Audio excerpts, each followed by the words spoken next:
Welcome to the Fractional Edge podcast, the ultimate podcast where we unlock the power of workforce planning and discuss the rapidly growing fractional executive staffing strategies to supercharge your business.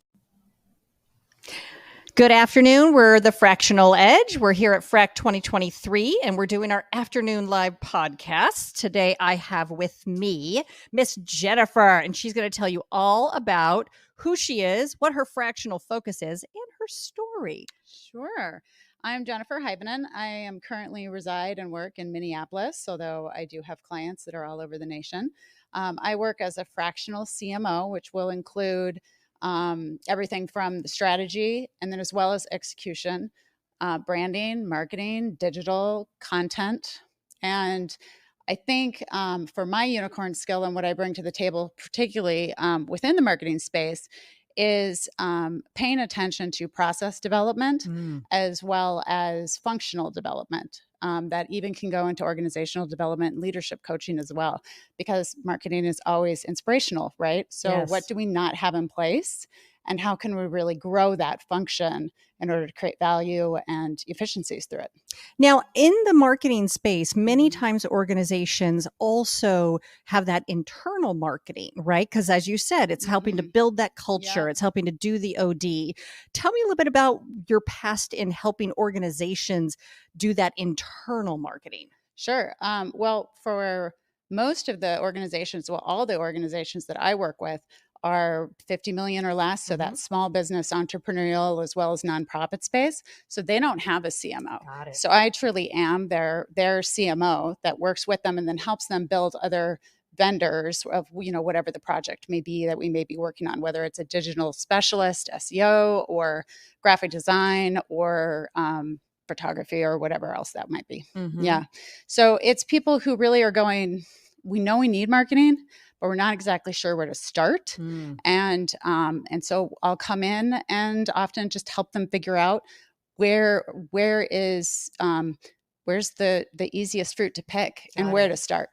So when you're going into, is there any particular industry that you focus on? So that's also varied, just because there's lots of businesses out there. And so I started in healthcare, but then I've grown into manufacturing and technology as well. Oh, healthcare, been there. Yep. It's a hard one. Yeah. The difference between marketing for healthcare into manufacturing, while I love to always say I'm industry agnostic as well, it's definitely a different mindset. Well, they are, but they're also both very technical. Okay. There's a lot of compliance that are associated Good with point. it. You have a lot of cross functionality that has to work together. So there's a lot of similar challenges as well. Oh, I see. That's a Yeah. good point. So in your fractional experience as a fractional executive, what are some key strategies or maybe even best practices that you use to get consistently good results? Sure. Well, I'll say when I'm developing clients and when they first come to me, usually people have an immediate problem that they need to solve. Okay. And we always want to kind of jump to strategy because, of course, that might not always be the best place to start. But often that's where you have buy-in. And that's where the senior leadership team has already spent time and they've committed resources to it. And there's buy-in with that. So I often will just go in and execute that tactic, but then use it as a discovery. Got it. I'll learn about your culture. I'll learn about your processes. I'll learn about your strategic plan through executing that initial activity of what we're doing. And then that allows me to go in and really ask questions and get to know the people in order to then develop the better strategy moving forward. Okay. Interesting. Now, have you ever gone into a client and a whole agreement where you had some unexpected added value? Well, sure. COVID, I would say. That was the big one, right? Where everything just shut down. And so I think there was kind of an initial internal, we just need to pull back and we need to rein everything in and we need to stop. And I said, well, we could do that, except that we've been thinking about doing all of these things. And let's use this as an opportunity to actually sit down and think about how we're positioning ourselves in the market. There you go. And is it time to refresh what that looks like? And I brought a company through that. That's exactly what we did. And the outcome of what it actually did was not only reposition them in the marketplace better, we were able to kind of redesign their sales process and bring a stronger branding strategy to the market that really had a distinctive value proposition.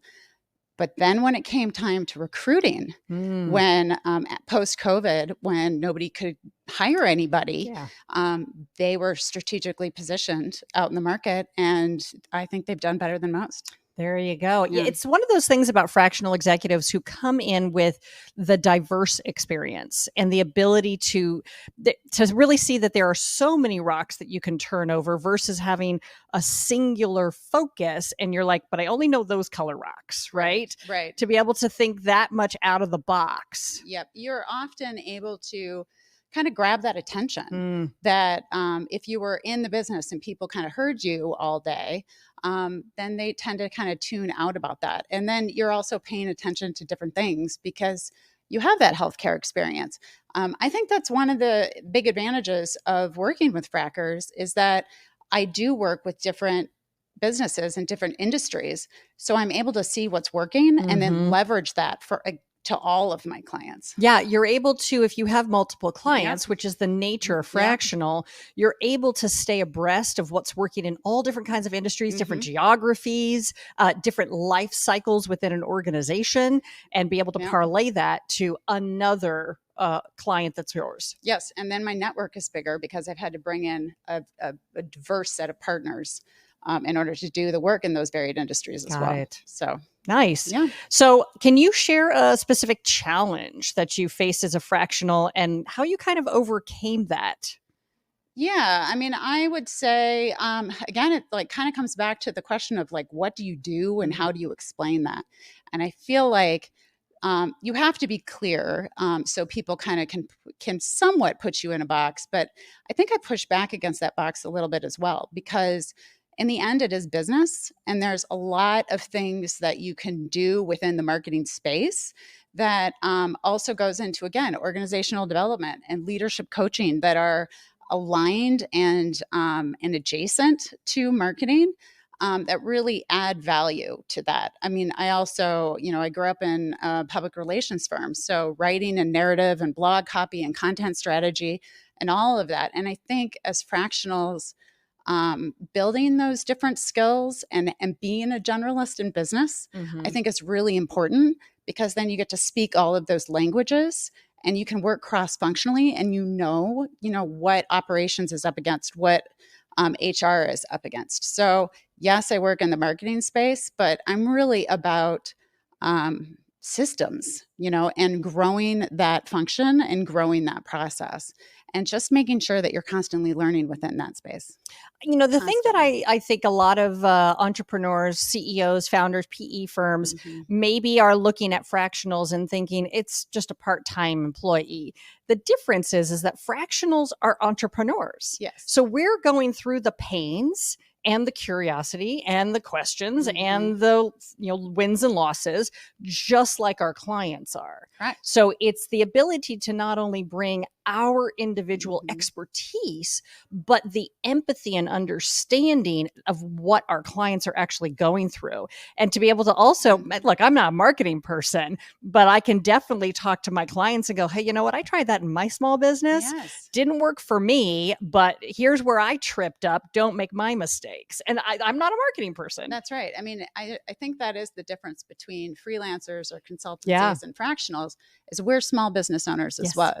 So we have gone through the startup phase. We have gone through acquisition. We have closed the deals. We have signed the contracts. We became our own banker. We've gone through legal. We've done it all because we've done that. And so we can bring that true, gritty, agile business entrepreneurial spirit to our clients as well. That's amazing. So I'm curious, how do you see fractional executives kind of fitting in when it comes to the workforce planning?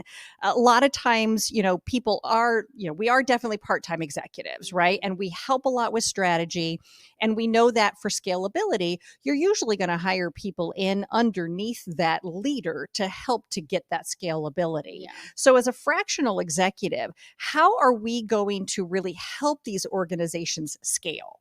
Yeah, I mean, I think incorporating fractionals into your workplace is, I mean, when you're talking about being agile, and being able to bring in new talent, onboard quickly at a cost that's affordable with not a long-term risk associated with it, is key. And so I do think that innovating what those traditional workplace cultures and strategies and policies are around that, and freeing ourselves up where you would have a fractional and then have somebody reporting to them for a period of time, right? That's revolutionary. I mean, traditionally it's nope, staff only. Yeah. I'm going to have a direct report. I have to do all that. But in reality, I mean, when I think of consultancies, there's been some processes in place where even, you will have somebody that you report to, but then you have a mentor sponsorship in another area. And so there's an area where that's an unusual reporting structure and mentoring structure and professional development structure that we could, that there's some inspiration there. So I think when we start to focus on what works and how we can do it agilely and building teams that we trust, I think that those traditional kind of ways that we've been thinking where, you have to have a staff report to a staff, they don't really apply in the workplace anymore. And we should be disrupting those I love that we're disrupting those. I think back to my days as a consultant, and also working in marketing firms and hiring freelancers. Never once was part of their responsibility to mentor and coach. Yeah. They're coming in, they're a hired gun for a specific project. Now, there might be the added value, unexpected added value, that the person that they're working alongside with might learn something. But that's where I think fractional executives just put a lot more effort into it. We're really doing a lot of this from a mission or purpose base. Right. And the idea is, no, let me go ahead and mentor and coach and uplift your team. I mean, I think in one area in particular that I find it very successful is as fractional leaders, you have to influence. Like you're talking about peer relationships and working cross-functionally, and there isn't a direct reporting structure or even a long-term accountability. I mean, there is in your deliverables, but you're really getting the work done by how you're influencing other people in a variety of ways.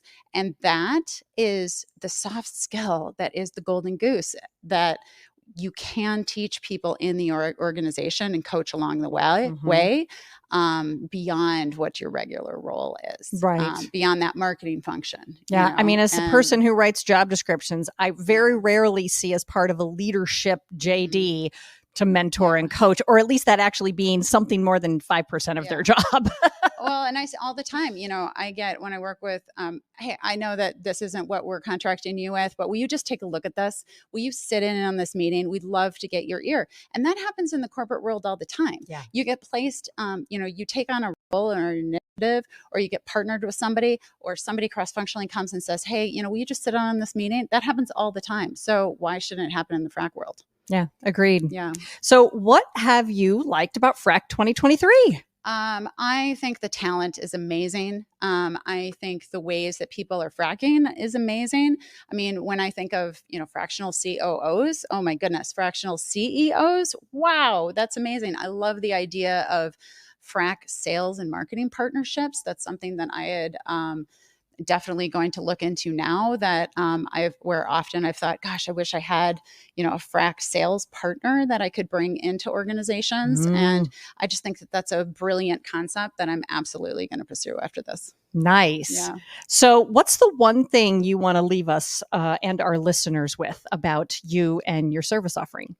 I would just say that I think innovation in the workforce and in the workplace is necessary, and it's just coming to a point in time that we really have to get serious about doing things differently. And I do think that fractional officers and leaderships, it really is an agile way in order to create change within organizations, because they really are change makers, change management influencers that offer high value, not only just to the execution of it, but just from a professional standpoint and a leadership standpoint.